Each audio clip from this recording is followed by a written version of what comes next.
Of all the work that I've done on myself over my life and all the work that I've done with clients over many years, there's one constant that keeps coming up that is really the deciding factor between whether we can get freedom from something or whether we stay stuck in it, whether we can bring clarity to a situation or whether it stays murky, whether we can get lightness and transform something, or whether it stays heavy and like a burden that we cart along with us. And that thing is judgment. Not the kind of judgment that is you kind of making decisions about what you want more of, what you want less of, or your opinions. Not that kind of judgment. The kind of judgment that decides that something is wrong, that it was a mistake, things that you regret, that you might be shameful about, things that you look in other people and you judge as unacceptable. The things that you reject and you push away and you don't want to think about and you don't want to feel about, and the kind of things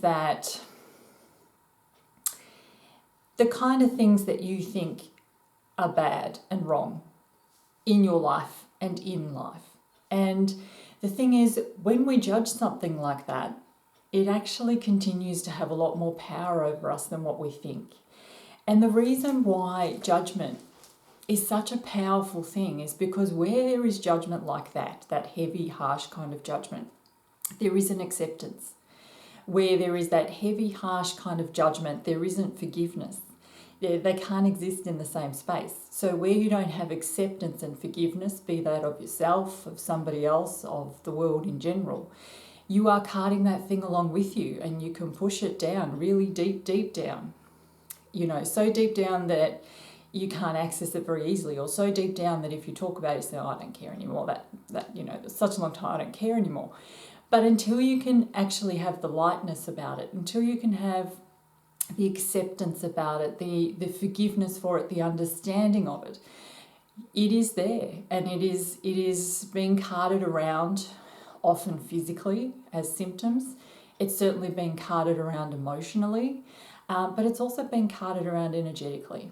And so here's the thing why I want to do the JudgeLess movement, the thing that really inspired me, because it's a time in history where we find ourselves with a lot of judgment. Judgment's being thrown around very easily, very readily on social media, media in general, between people, between groups of people, between different religions, different ideals, ideas, whatever.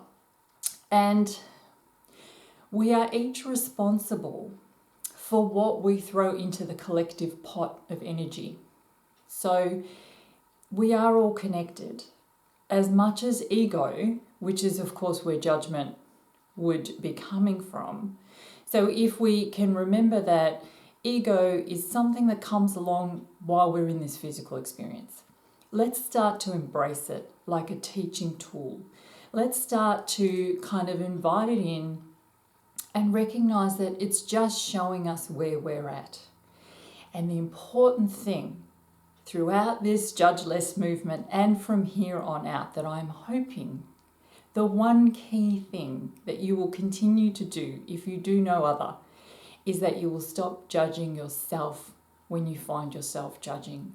Because key is that understanding that anything heavy, anything judgmental, anything fearful comes from the ego, and that you feed that part of yourself. That part of yourself thrives when you are in conflict with yourself, when there is disharmony with yourself, when you then, when you're growing and you're expanding, and then you judge yourself for finding yourself being human.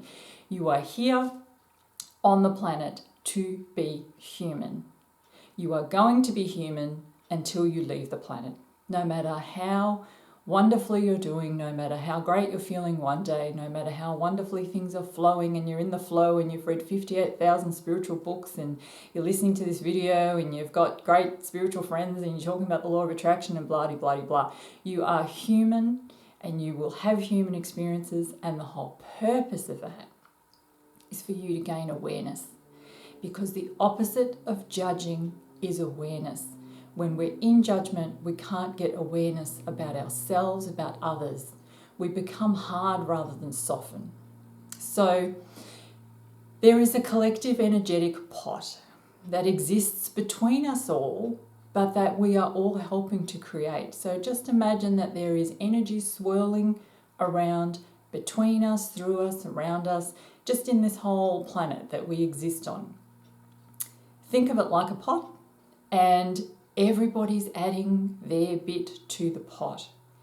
And what I want, what I'm consciously now doing, and my intention with this movement, with the JudgeLess movement, is to remind you all and to invite you to join me to also be conscious about what you're putting into the collective pot at a time when it feels really vital to me and really important that we put good stuff into that pot, because the pot feels fearful and it feels judgmental and it feels heavy, and it feels full of conflict.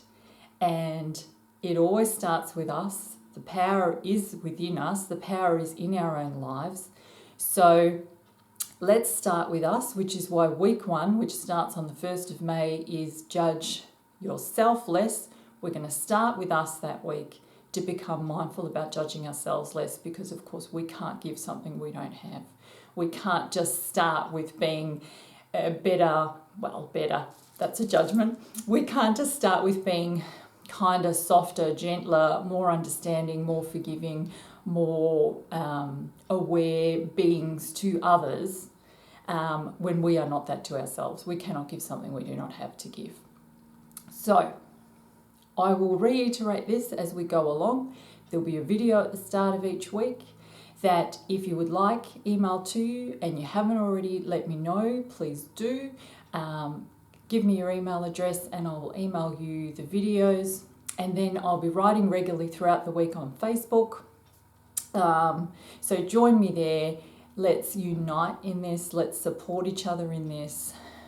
Really, let's intend to become more aware, more conscious, softer, kinder, gentler within ourselves and in what we put into that collective pot. So I'll speak about that collective pot a little bit more in each week, and how important it is, and how we are all, we all add to it, but also we all receive from it. So just start with the knowledge that there is a collective energetic pot that is energy that swirls around this whole planet, and we all have access to it. And let's start by becoming aware and conscious of what we add to that pot. And I will give you more information on how, when I do the video for week 1, which will be the 1st of May, which will be the Judge Yourself Less. Week 2 will be Judge Your Loved Ones Less. Week 3 will be Judge the Other Less. And week 4 will be Judge Humanity Less. So I'm glad you're here. I'm glad you're listening to this. And if you want to join me, fabulous. Let's support each other and let's get really conscious about what we all put into that collective pot.